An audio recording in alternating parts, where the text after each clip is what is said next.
Well, hey there, everybody. It's been a really significantly long time since I've stopped by here over at this channel to chat with you. Um, Last year got really, really hard with my mom being very sick and then getting a little bit better and then getting sicker and then, you know, slowly dying from congestive heart failure is horrible. I mean, basically, she kind of was dying from old age, even though she was only 82. There were some things that had happened to her heart and lungs when she was a kid, so kind of took some time away from her. In addition, in the end of September, one of the residents at the nursing home who felt that wearing a mask and also isolating himself while exposed to COVID by his roommate, who was very sick with COVID, wasn't something he wanted to do. And my mom got COVID and it killed her. That's the reality of what happened. I mean, my mom didn't have a lot of time. Maybe she had like another year. It would have been like, the same kind of stuff we'd been going through, crisis where we had to adjust medication to get the fluid out of her body, additional interventions to help her breathe, but she was having a life. She ended up really liking being in the nursing home. She made friends. She eventually ended up with a gentleman friend because my mom could always find her a man. I'm telling you, that's just one thing that always impressed me about my mom. She loved the staff loved her. She was probably as happy as a person could be in a situation where they've lost all of their autonomy and independence and are now living in a facility that mostly smells like urine. But my mom was, she was a trooper. She was the kind of person who would figure out how to make the best of any shitty situation. And that's what she did. I mean, I'm not going to tell you that in the beginning she didn't cry, because we cried a lot about the situation because it happened so much sooner, but she had a bad fall. She broke her arm in 2 places really badly, clean through her friggin' arm. Horrible. And that kind of orthopedic injury really screws you up as you get older. Like they always say, break a hip. Well, my mom had 2 hip replacements due to arthritis. She didn't have a hip to break, so she broke her arm and her shoulder instead. All of that was just a lot for me. I tried to be with her as much as I could. Trying to get someone on Medicaid is like a full-time job in and of itself. At the end, near the end, like over the summer, end of the summer, I was struggling so much with trying to get this Medicaid thing sorted out.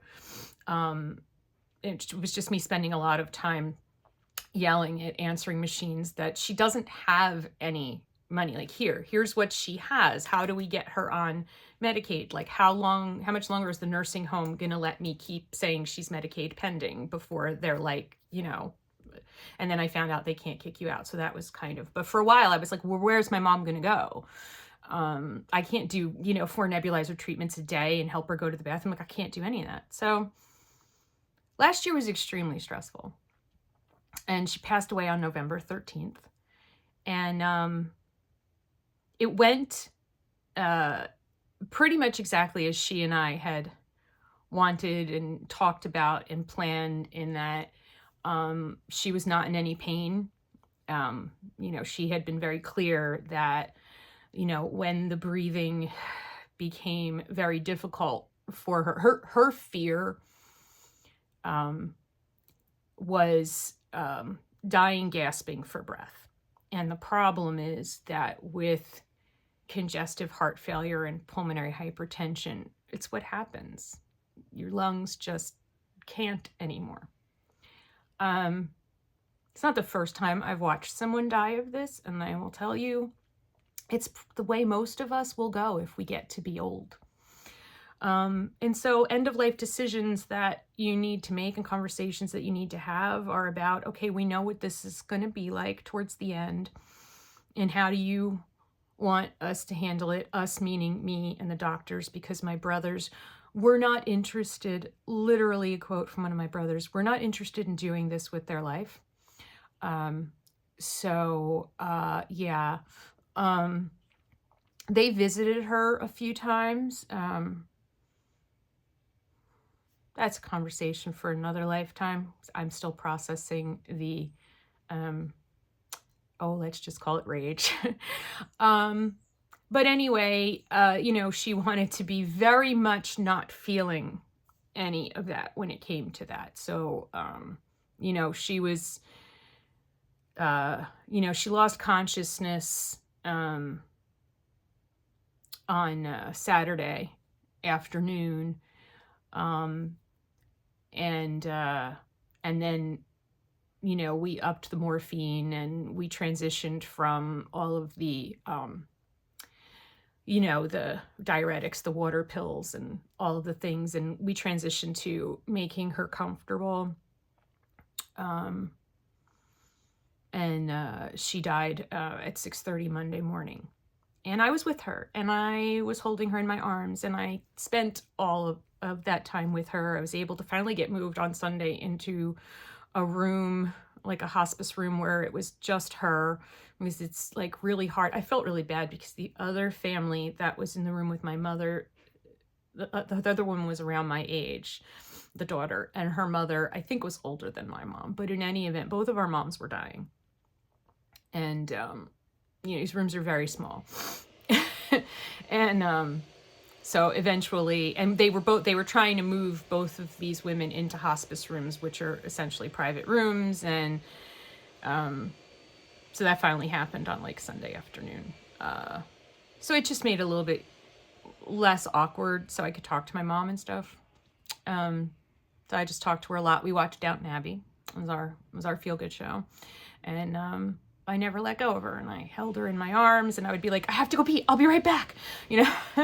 And having been with other people when they've passed away, I knew in the, early morning hours of Monday that we were getting to the finish line. And so I made myself comfortable and took her into my arms. And so it went the way we wanted it to. And I'm really, you can't ask for more than that, other than, you pray for someone to die in their sleep, which doesn't happen often. My Aunt Della, who was my godmother, when she was 93, she went to sleep and she didn't wake up. And I'm like, gosh, that is like so awesome. I want that. So that was a lot. There's a lot of life going on for everybody, right?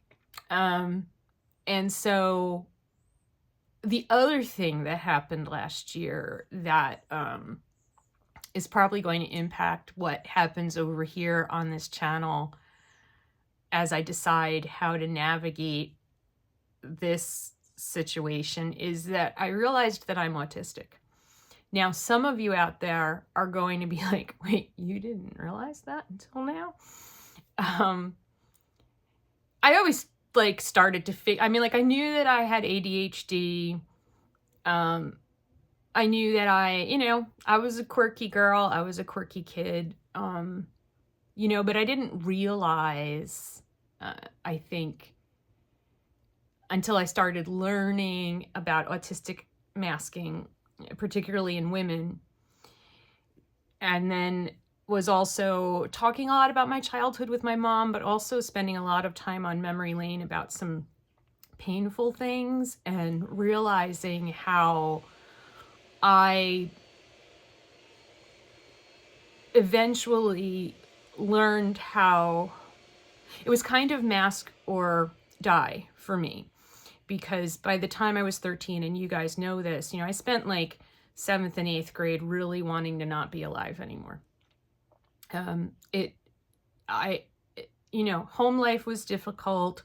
School life was horrifying. It definitely felt like, and I know a lot of people you know, my son included, it's like when you start hitting puberty and your kind of cohort all start hitting puberty, some people seem to feel like other people were given an instruction manual that we did not get. And I was so just drowning. And, you know, I was never a real popular kid. I didn't have a lot of friends. If I had friends, I was kind of like extra. I was not like anybody's bestie. That's was a struggle for me for a lot of my life. Because I'm really great at masking nowadays. But eventually, if you become a really close friend of mine, you're gonna see the real me, sort of the real me. I even, you know, I mask around my friends. I mask around everybody. Not as much around my husband and my son, which is, I realized why I loved the pandemic so much. I was free during lockdown to not have to people. And I think that's part of what made me realize, you know, when we all had to go back into the world, it was such a heavy lift for me. And there is something I think that happens to autistic women as you know, it's kind of like the hormone surge at puberty kind of just screws us all up. And then the hormonal changes that happen during menopause, it's like, and perimenopause, you know, I love how like it like lasts for like 20 years, this whole change of life. And you just like, you kind of can't do it as well anymore. And it gets harder and it's more soul crushing and you're so lost. And then you're dealing with your kids and your husband. And if you have a career or a job, or you're just trying to like somehow make money and feed yourself, and then you have to social. And then on top of that, I got to have MS, and it was like so much shit, you know, and I've shared a lot of my struggles with you, but I realize now at the core of a lot of my lifetime of mental health struggles is that I am an autistic person who has been trying to live a neurotypical life as a neurotypical person, which I am not. And I'm still trying to come to terms with that. And it was interesting because I started to talk to my mom about it about a year ago, maybe a little more than a year ago. And I finally, you know, talking to her, and I said, you know, Mom, I think maybe the autism in our family runs through you. And my grandmother's side of the family, my mother's side of the family, because I can like, there were 9 sisters. And it was just 9 different flavors of crazy. Pardon that statement. But every single one of those women was somewhere on a spectrum of what the fuck. And they were very proud of it. But I also know how much some of them struggled. Like my Aunt Vi, she had peak OCD her entire fucking life. And she, like Valium and phenobarbital, when they started giving those to women in the late 60s and 70s, that like saved my Aunt Vi's sanity. But she was just sedating herself from the absolute horror of like her OCD was like made me nervous. And I love my Aunt Vi. And she was my grandmother's sister. And my grandmother had another sister who was very agoraphobic. It took a lot to get, it was my godmother. It took a lot to get Aunt Della to leave the house. You know, there's all these different, I mean, like my Aunt Lori, who was one of my favorite aunts. She was just such a vibrant kind of manic all over the place. Like you were so exhausted after you talked to Aunt Lori, because Aunt Lori never stopped talking about anything, you know. And I could see a lot. I could see in my grandmother some of it, but then in my mom, you know, I realized how much of of me not understanding her was my mom being a chameleon, which is masking, right? My mom would change with every man that was in her life. And as I said, my mom never had trouble finding a man. So my mom could become the person that the man she was interested in would want to be with, which means my mom would keep becoming a completely different fucking person. Just, in a lot of ways. And I realize now what that was, but I also realized that a lot of what we saw at home was her struggling and crumbling over the weight of trying to be an autistic woman in a neurotypical world as a sometimes single mother, sometimes married. She was married 4 times, woman in the 70s and 80s, you know, trying to like take care of her kids. She had her mom helping her out. It was like just, it was a lot.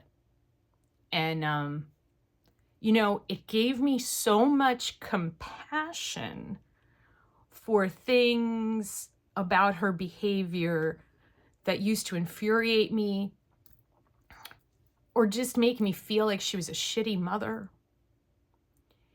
And so that was good because we got to talk about it a lot, and it helped her understand herself.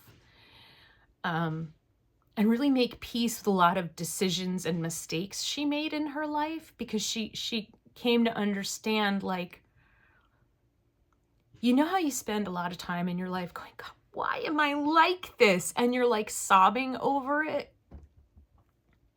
To have an answer to why am I like this? Why do I seem to be struggling so much more than other people around me in the same circumstances?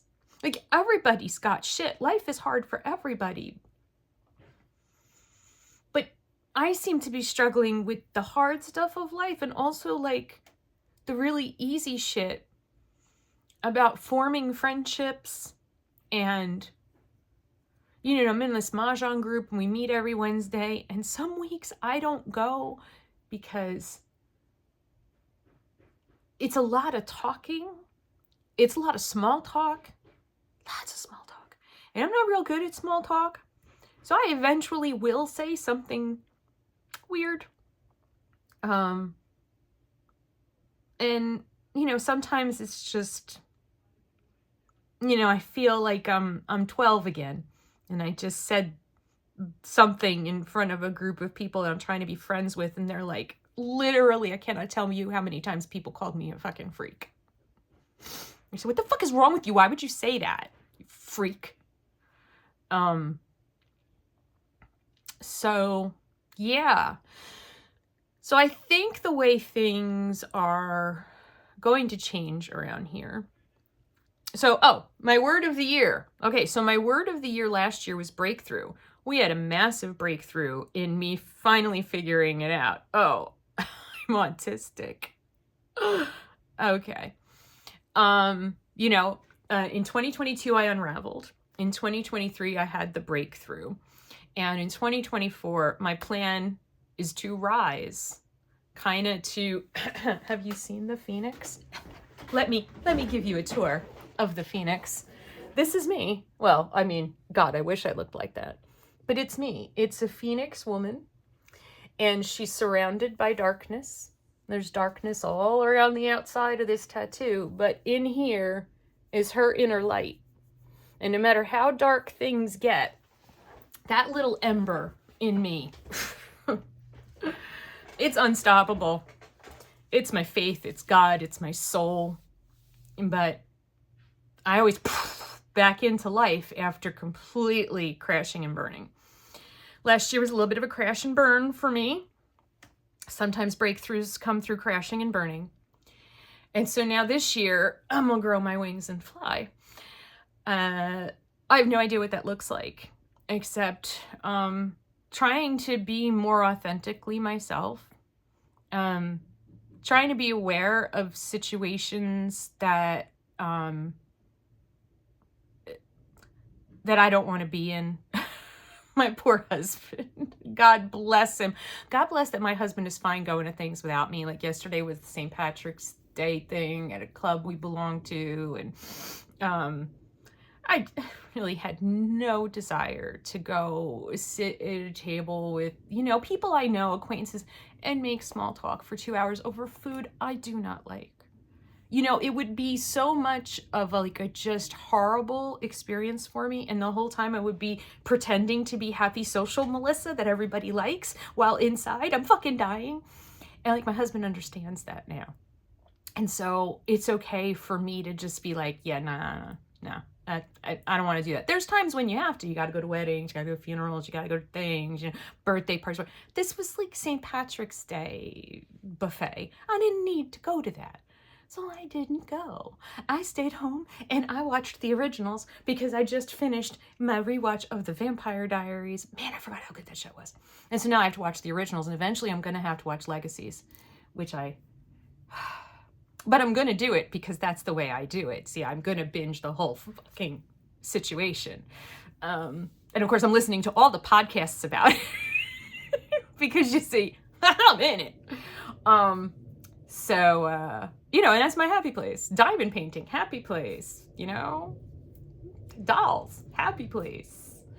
But I think we're going to be talking less about getting better together and more about being okay together, being okay alone, becoming our real selves, if we can ever figure out who that is. I don't think anybody ever really knows who they are.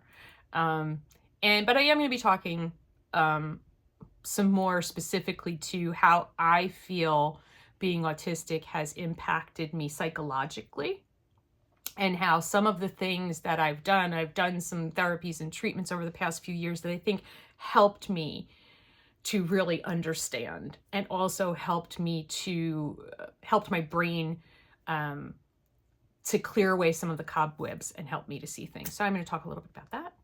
And so that's the plan.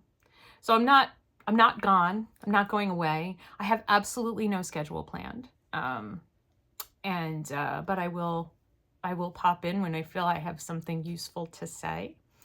And I hope that you guys are all doing okay. If you relate to this, if you are an adult who has figured out that you're autistic, because getting diagnosed as an adult is like a whole journey and there's huge waiting lists. And I think it's one of those things that by the time you're going to someone to get diagnosed, you're like, yeah, no shit, Sherlock, I'm autistic. Woo, surprise. And since there are no services for adults, at least in America, and certainly not in New Jersey, having an official diagnosis would do me absolutely no good whatsoever. So what the fucking point, right? Why waste time that maybe somebody else needs with those specialists? So that's the story. But I would love to hear from you if you are, what your experience of being autistic is, if you're, an autistic woman, what that's like for you, autistic guys, autistic non-binary people, like anything that you want to share. And, I thank those of you who come and listen when I do this. You guys are the one place where I'm usually very, really me, oddly enough, on YouTube. How weird is that? So thank you guys so much. And I will see you again at some point this year. I don't want to say real soon, but I will. And I hope you are all doing okay. And I wish you, if you are in the Northern Hemisphere, a beautiful spring and hopefully a nice, happy summer. Because I think we could all use happy, good times this year. And for those of you in the Southern Hemisphere, I hope you have a really wonderful, magical winter. Love you guys. Bye.